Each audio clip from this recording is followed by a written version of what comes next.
The Gemara in Bechorah says, Tana Rabbanan, Tanagolis le'sim v'achad yoim. A chicken gestation period for the egg is 21 days. Ukenegdom shaked, bi'ilan shaked.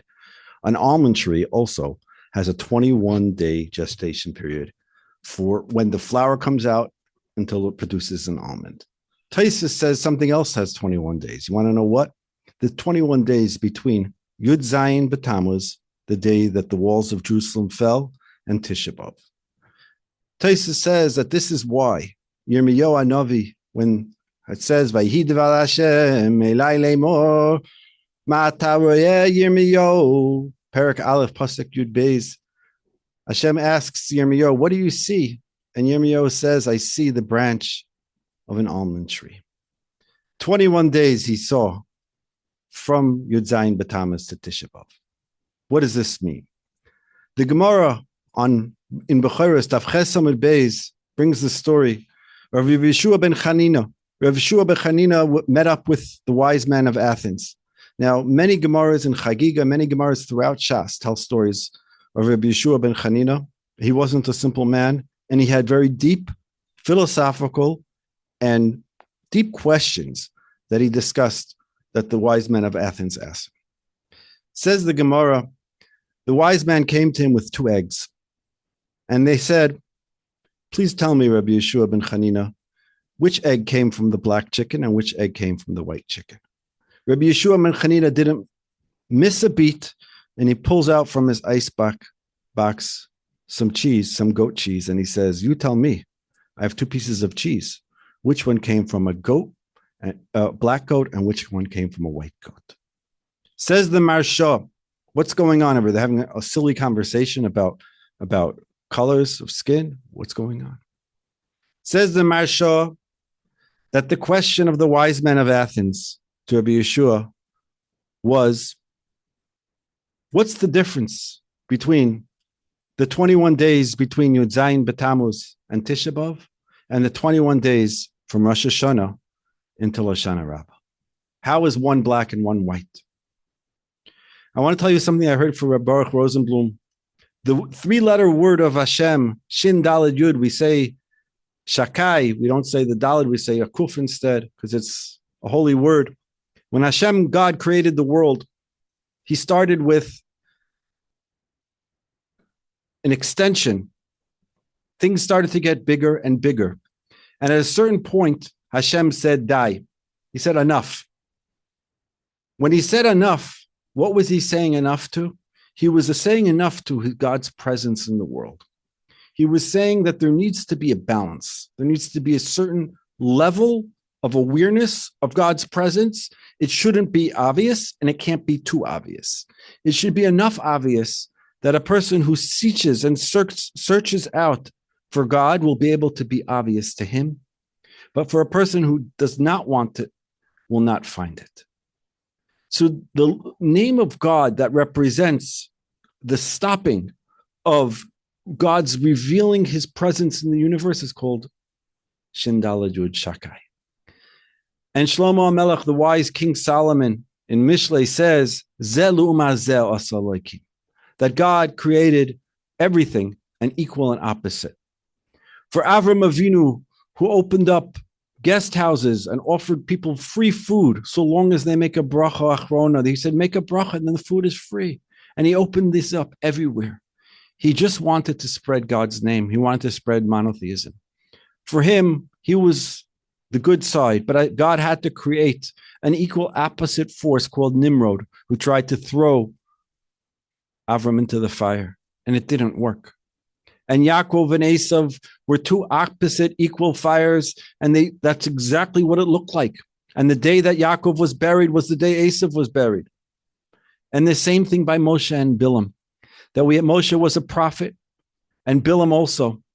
Bilaam ben Baor, we say in Parshas Matos that he was killed by a sword, that at the same time when Moshe dies, Moshe knew that Moshe lived another 37 days to say over Parshas Chumash Devarim.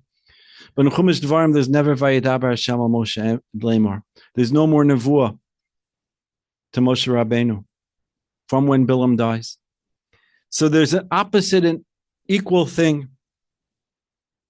So says the Marsha that the question of the Chachmei Yavon, the smart people of Athens, were asking Rabbi Yehoshua ben Chanina was, how do you have the good days between Rosh Hashanah and Hoshana Rabbah, and where does that come from? How is that different than the days between Yud Zayin B'Tammuz and Tisha B'Av? Now, let's go back. The Gemara in Avodah Zarah talks about the Yetzer Hara for Avodah Zarah, the desire to serve idols.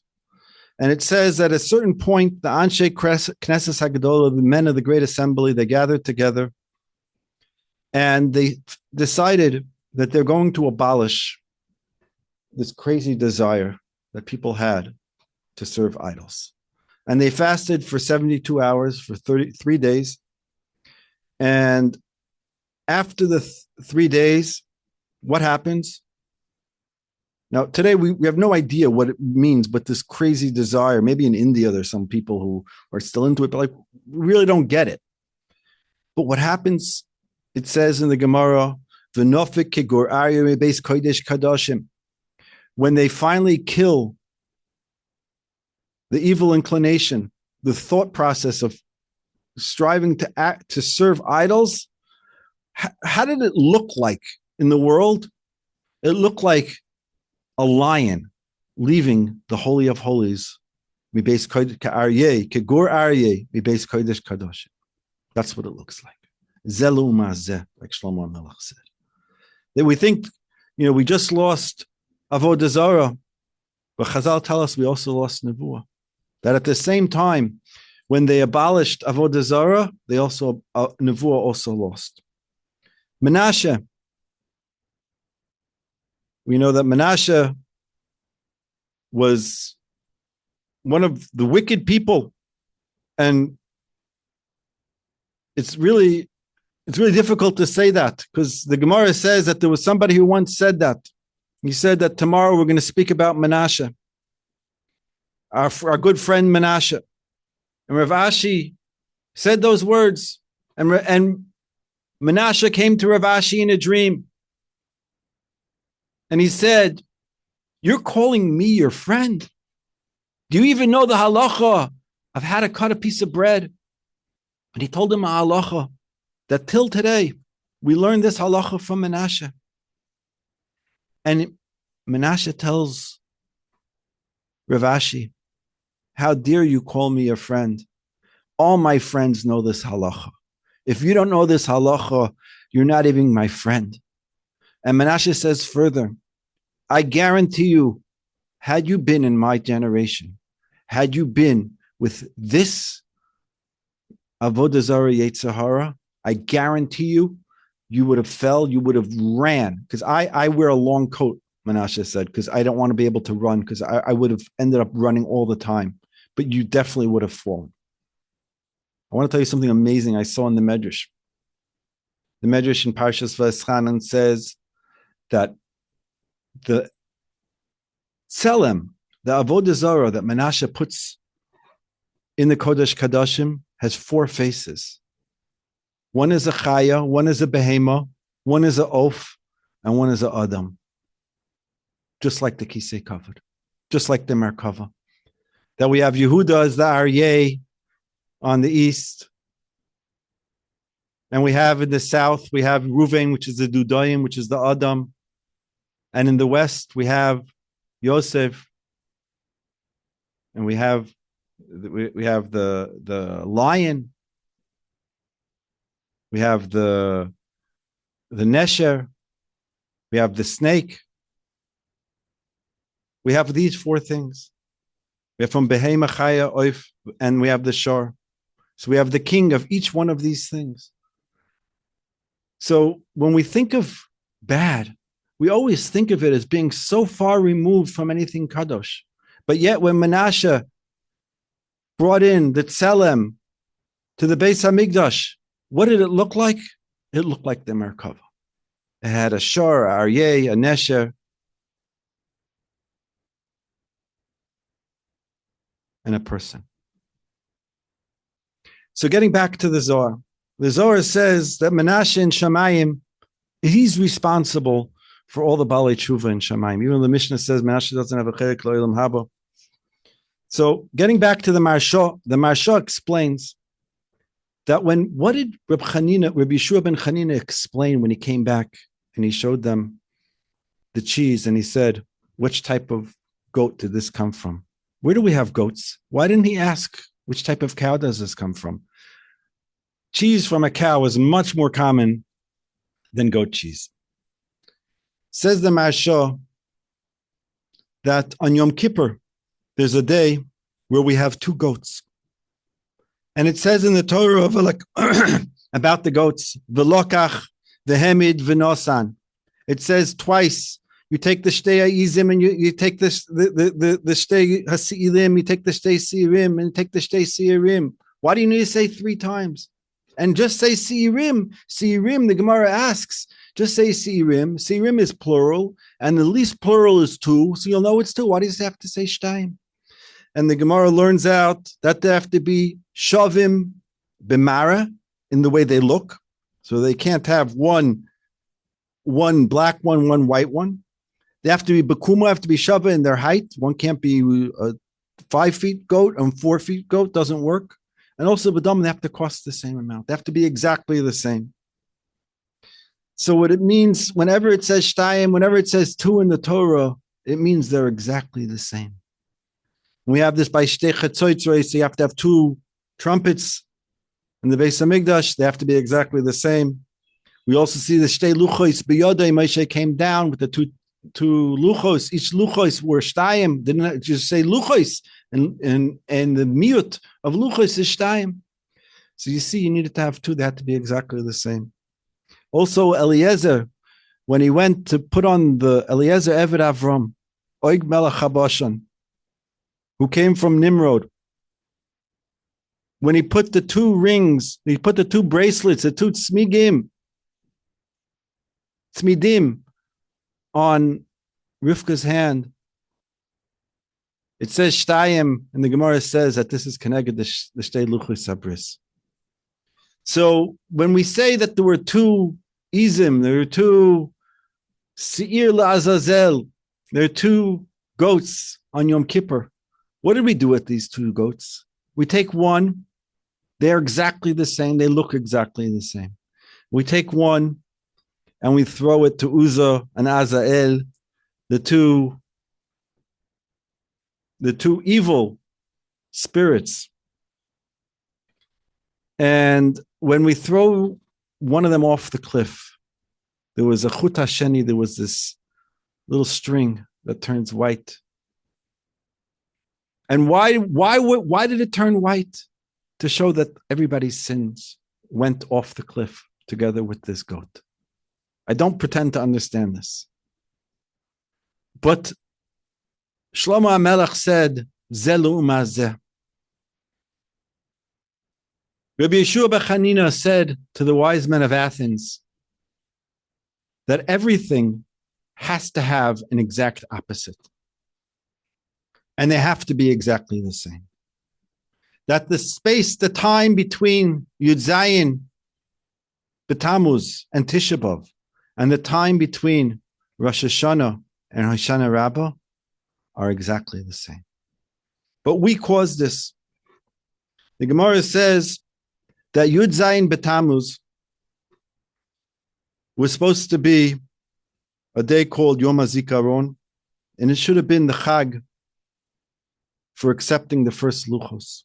Had we not sinned with the golden calf, had we not sinned with Avodah Zarah, on Yud Zayin Tammuz, we would have had a day called Yom HaZikaron, a day like Rosh Hashanah, which would be the day we accepted the first luchos. And on Tisha B'Av, Tisha B'Av would have been Yom Kippur. The Gemara says that Tisha B'Av, all the chagim shouldn't have been pushed ahead, but because we sinned, so now they're pushed ahead. But really, Tisha B'Av should have been Yom Kippur. And the truth is that Asara B'Tevis is really the most difficult. Even though it's a 12-hour fast, it's really the highest level fast, even more than Tisha B'Av. That's what the Avuda Ram says. So then the question is, if Asara B'Tevis is greater than Tisha B'Av, so why is Tisha B'Av start the night before? And why does Tisha B'Av last so long? And why does Tisha B'Av have the Chamesh Inuyim, the 5 things we can't do on Tisha B'Av, which we don't have on Asara B'Tevis? Says the Ari HaKadosh that if Yud Zayin B'Tevis was Rosh Hashanah and Tisha B'Av was Yom Kippur, and now that we did the Chet HaEgel, Tisha B'Av was pushed off 61 days to Yom Kippur. Yom Kippur is no longer going to be on Tisha B'Av. Yom Kippur is now in 61 days, but we can never take away the mourning. Once we mourn on this day, the mourning has to stay. So Aseret V'Tevis is really greater. And on Tisha B'Av is one tikkun that we do, that we start from Yud Zayin B'Tammuz. This is the Zeluma Zeh. This is the opposite, the contra to the days between Rosh Hashanah and Hoshana Rabbah.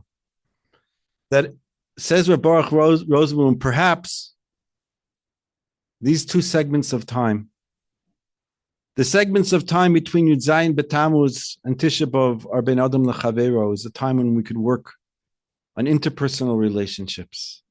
And the times between Rosh Hashanah and Hoshana Rabbah is a time where we work on Ben Adam L'Chavero. But I'd like to add that the time after we get Kapara on Yom Kippur, the time of Sukkos is a time, like the Sfas Emes says so many times, is a time for Ben Adam L'Chavero. And the Simcha of Simchas Torah is the Simcha of Kol Yisrael coming together and dancing with the Torah. We finish the Torah on Simchas Torah because it's a happy time. You know, another vart of the Sfas Emes is that we say that that Sukkos is Man Simchasenu. And we think that it's Man Simchasenu because the produce finishes growing on Sukkot time. Says the Sfas Emes, it's exactly the opposite. Because it's a Zman of Simcha, because it's a time of happiness, so the fruit finished growing, the produce finished growing at that time, because it's a happy time. And we have the stick of Yirmiyahu, the stick of the almond branch, that in 21 days, we can achieve from Yom Kippur. In 20 days from now will be Rosh Hashanah, and we're going to go into Yom Kippur, and then 20 days later, we're going to be on Hoshana Rabbah and Simchas Torah. And we say that the Tzoma Ravi and the Tzoma the Chamishi will turn into Sasan v'Simcha, like it says in Zechariah. L'Sasan u'Simcha l'Moadim, that the whole time between Asara B'Teves and the whole time between Yud Zayin B'Tammuz to Tisha B'Av will be L'Sasin L'Simcha L'Moed. It'll be a din of Chol HaMoed. Just like from Pesach to Kabbalah Satorah to Shavuos, the Ramban says that whole section is a section of Chol HaMoed. And from Yom Kippur to Hoshana Rabbah is Chol HaMoed. Also from Yud Zayin B'Tammuz to Tisha B'Av is Chol HaMoed. We have 3 weeks of Chol HaMoed. Today we only see the dark side. Zel Uma Zeh, says Rabbi Yehoshua ben Chanina. Can you tell the difference between, in the purest sense, when Tisha B'Av was supposed to be Yom Kippur, before we sinned with the golden calf, Tisha B'Av was supposed to be Yom Kippur. It was supposed to be the holiest day of the year. And it still retains the laws of the holy day of Yom Kippur. The 5 Inuyim, that's what makes it holy. But Yom Kippur will one day be on Tisha B'Av again. Yirotzain, and then it will be called a Moed. And that's what Rabbi Yehoshua ben Chanina said to the wise men of Athens. That we have essentially 2 Sir Azazel. We have one that goes to Azazel, and the same carbon goes to Hashem. It's the exact same thing. It's the Shem of Sha-dai, of the same Hashem that we can't say. It's that name of Shakai that we instill, and we say that Hashem says everything to a certain point. Hashem's greatness will be revealed by making an equal playing field, that everybody has an equal chance to succeed and hit a home run. And that every person's bechira, every person's free choice on every single level, on every single topic is predetermined and is adjusted. And that's the attribute of God, which is Shakai. The one who says, I want to make it all the same. And we have the opportunity this year, by going through this process, from Yud Zayin, the 21 days, to be like Yirmiyahu Hanavi, who held the almond tree, the branch in its hand. And we know that after the Magefa, Aaron HaKohen and Pinchas, they put the branch in the Beis HaMikdash, and his branch gave forth almonds. And forever, they kept this as a sign. There were a few things that they kept in a jar, and this branch gave forth almonds. In 21 days, what we could achieve. Yiratzon that we should see that this year we should go into Rosh Hashanah and Yom Kippur with a new heart. God will give us a new heart, and we'll be able to come to Sukkot, and this year we'll be able to dance with the Torah in ways that we haven't been able to dance before. Thank you very much. And we'll be zeicher to see Mashiach coming through the gates and welcoming us to the new era where Torah and Avodah work together in Eretz Yisrael. Thank you.